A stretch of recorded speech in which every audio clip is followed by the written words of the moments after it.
더 넘지 않을까?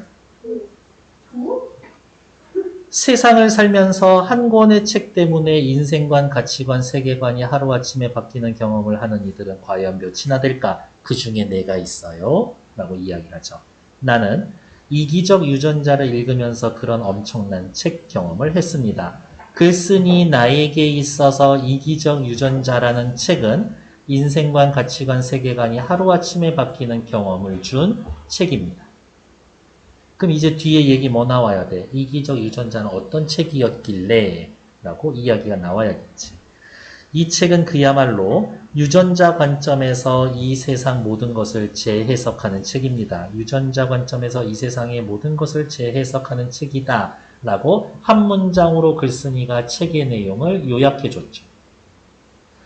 이 책을 읽은 뒤 삶을 바라보는 나의 관점은 새로워졌습니다. 나의 관점 새로워졌어야 돼. 왜? 인생관, 가치관, 세계관이 하루아침에 변했다라고 했으니까. 책의 내용에 따르면 이제 조금 상술해 줄 거죠. 책의 내용을 상술. 우리는 DNA는 태초부터 지금까지 여러 생명체의 몸을 빌려 끊임없이 생존해왔다. 오해하시면 안 돼요. 생존해왔다의 주체 누구야? DNA야, DNA.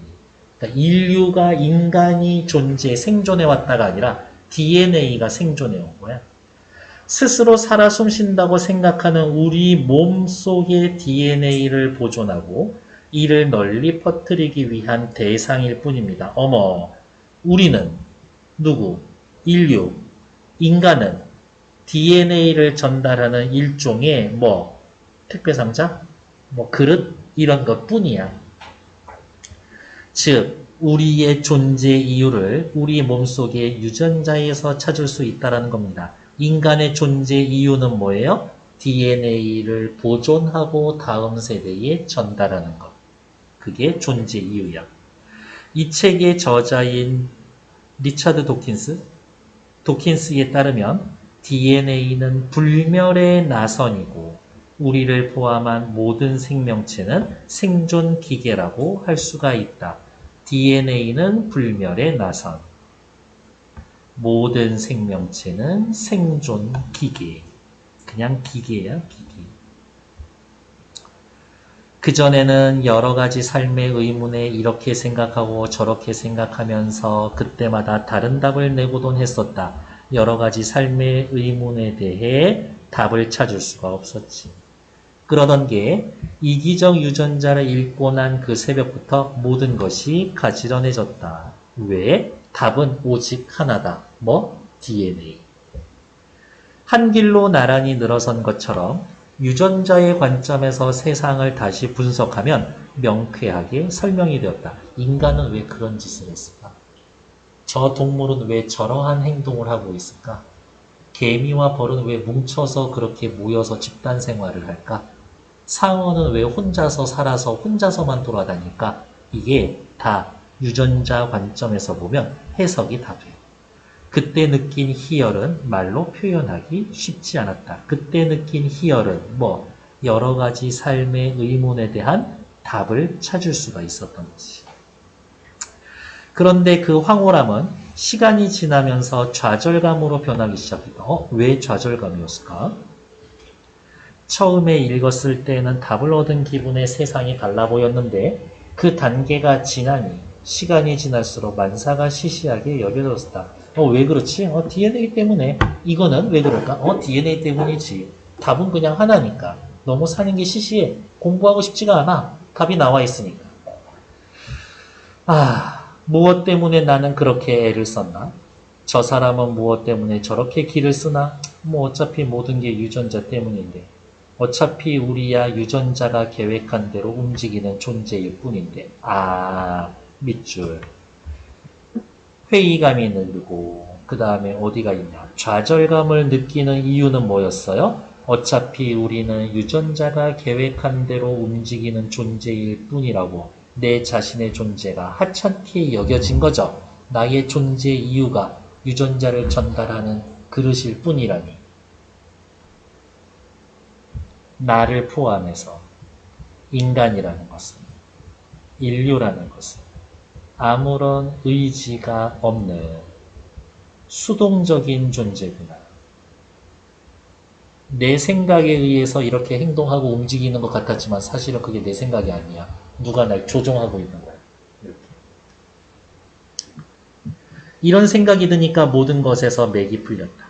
열심히 사는 것, 노력하는 것이 모두 헛일이고 인생사 일장춘몽이라는 말이 떠올랐다. 살아서 뭐하나. 하지만 다행히 방황이 길지는 않고 오케이. DNA 때문이다. 그거를 재해석했었대. 뭐라고? 이러면 안 돼. 미국까지 공부하러 와서 드디어 내가 기다리던 기회를 찾았고 이제 막 시동을 걸었는데 이 책이 말하려는 건 그게 아닐 거야. 나는 긍정적이고 낙천적인 성격 때문에 금방 생각을 추스르고 새로운 가치관으로 세상을 보려고 노력했었다. 새로운 가치관. DNA에 의해 움직이는 수동적인 기계 같은 존재가 아니다. 그러면서 내가 해야 할 일, 내가 할 일을 찾아가기로 마음먹었다. 그래서 인간의 존재 이유나 인간의 행동의 이유를 더 깊이 이해하기 위해서 그 책과 같은 주제를 다루는 책을 닥치는 대로 읽었습니다. 여기 두 문장, 두 줄, 괄호. 나는 독서에 대해 목적을 먼저 설정을 하고 그에 따라서 독서를 실천했습니다. 글쓴이가 생각한 독서의 목적은 뭐예요? 새로운 가치관을 정립하기 위해서. 새로운 가치관을 정립하려는 이유는 뭐였어요? 다 DNA 때문이었어 라고 하는 허무감을 극복하기 위해서. 허무감을 극복하고 가치관을 정립해서 하기 위해 독서의 목적을 설정하고 독서를 실천했습니다. 독서라는 건 사람에게 있어서 이 삶의 목적, 방향을 설정해 줄 수도 있구나 라고 확인하면 되죠. 끊임없이 그 주제들에 관해 책을 읽고 토론을 거듭한 순간 굉장히 편안해지기 시작했습니다. 답을 찾기 이제 시작한 거죠. 인간의 행동의 모든 근원이 유전자의 생존과 직결된다라는 사실은 인간이라는 존재에 대한 이해를 더욱 명료하게 해줬습니다. 일단 글쓴이가 깨달은 거는 이거야. 첫 번째, 인간의 모든 행동의 근원은 유전자의 생존과 직결된다. 다음, 인간이 단순히 유전자의 지배를 받는 수동적인 기계가 아니다 라고 깨달았다. 인간은 의식을 가지고 있는데 이러한 의식은 인간의 의식은 자유의지 형태로 나타나서 유전자의 지시를 극복해 나갈 수가 있는 것이다. 유전자가 이렇게 행동하라라고 명령해도 어떻게? 내가 좀 이렇게 행동하라고? 가만 기다려. 생각해 볼게. 그렇게 행동해도 되나? 그렇게 행동해도 되겠군. 이라고 생각하고 움직이는 존재로. 그렇게 깨달은 거지. 명령은 내려와. DNA로부터. 근데 무조건 기계적으로 그 시키는 대로 하는 게 아니라 기다려. 그렇게 해도 되는지 한번 생각해 볼게. 라는 존재가 인간이라는 거지.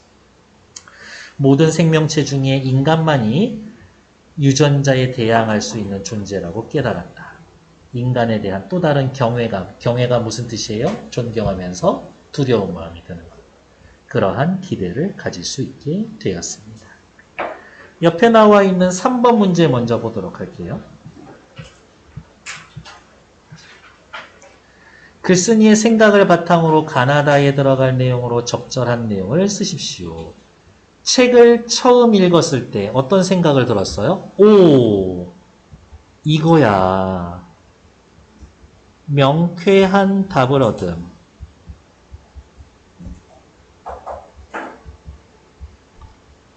그래서 기쁨을 느꼈지. 하지만 시간이 지나고 나니까 세상이 너무 재미없어졌죠. 사람의 노력이라는 것은 무의미한 거구나 라는 것을 깨닫고 실망했죠. 낭망하게 되었다. 하지만 그 의미를 재해석한 이유, 인간은 단순한 기계가 아니라 인간은 뭐였다? 많은 생물체 가운데 유전자에 저항할 수 있는 존재다 라는 것을 깨닫고 인간 사회를 새롭게 보게 되었습니다. 그렇게 얘기하면 되겠죠. 위에 나와 있는 문제 어디가 있냐? 1, 2번 두 문제 푸시는데 1분 드릴게요. 시작!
저렇게 나가도 괜찮은 거야?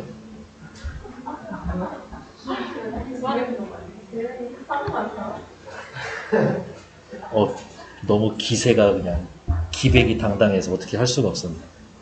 글쓴이의 독서 경험을 통해서 뭔가 자꾸 깨닫고 인간이란 이런 존재구나, 세계는 이렇게 흘러가는구나를 깨닫게 됐죠. 정답은 2번. 독서를 통해 삶의 방식과 세계관을 정립했습니다. 물론 한 방에 정립하진 않았어요. 중간에 이렇게 수정 단계를 거쳐가기는 했었지. 그래서 답은 2번. 2번 문제 보러 갈게요. 기억과 보기의 입장에 대한 설명으로 가장 적절한 것. 기억 뭐예요? 이기적 유전자. 이기적 유전자는 뭐예요? 인간은 DNA가 지배한다. 사랑에 빠지고 유지되고 끝나는 모든 작용이 뇌의 호르몬 작용이라는 연구가 있습니다. 과학자들에 따르면 사랑에 빠진 사람에게는 매우 높은 수치로 나타나는 호르몬이 있는데 페닐에틸아민, 도파민, 옥시토닌. 이러한 호르몬의 지속기간은 18에서 30개월.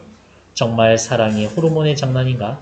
확실한 것은 30개월이 지났다라고 해서 사랑에 빠진 모든 사람이 이별하는 건 아니라는 겁니다. 이게 지배적이기는 하지만 절대적인 건 아니에요. 지배적이죠. 하지만 100% 다 그런 건 아니에요. 절대적인 건 아니에요. 인간의 행동이 DNA의 통에 의해서 지배되는 것 같지만 거기 이 사이에서도 인간의 의지가 들어가 있습니다. 이거죠. 이기적 유전자는 삶의 의문에 대한 답이 정해져 있는 것은 아니라고 주장한다. 아니야, 답이 정해져 있어. 뭐라고? DNA야. 1번 틀린 얘기죠. 기억은 인간에 대한 관심을 확장시켜 자연과학 법칙을 설명하고 있는다. 관심을 확장시키는 게 아니라 관심을 통합해서 하나의 답을 전해주는 거지. 여기저기 관심을 가져봐가 아니라 니들 궁금한 거 다 가져와. 내가 한 단어로 설명해 줄게. DNA. 그러니까 삶의 관심을 확장시키는 것은 아니지. 보기는 관찰과 실험을 통해 인간의 행동에 대한 가설이 옳았음? 아니요. 여기 보면 모든 사람이 이별하는 건 아니다. 그러니까 가설이 옳지 않고 오히려 가설은 틀리지. 보기는 인간의 자유의지가 자연과학의 법칙에 상충하는 게 아니라고. 인간의 자유의지에 관한 얘기가 있어요? 없어. 자연과학의 법칙이라고 불러줄 만한 게 있나? 그것도 없지. 4번 탈락. 보기는 인간이 자연과학의 지배를 받기만 하는 존재가 아니다.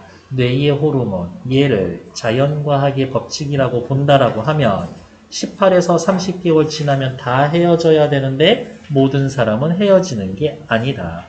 지배를 받기만 하는 존재가 아니다. 예외적인 존재다. 아, 인간은 지배만 받음 아니고 나름의 주체성을 의지를 지니고 있는 존재입니다.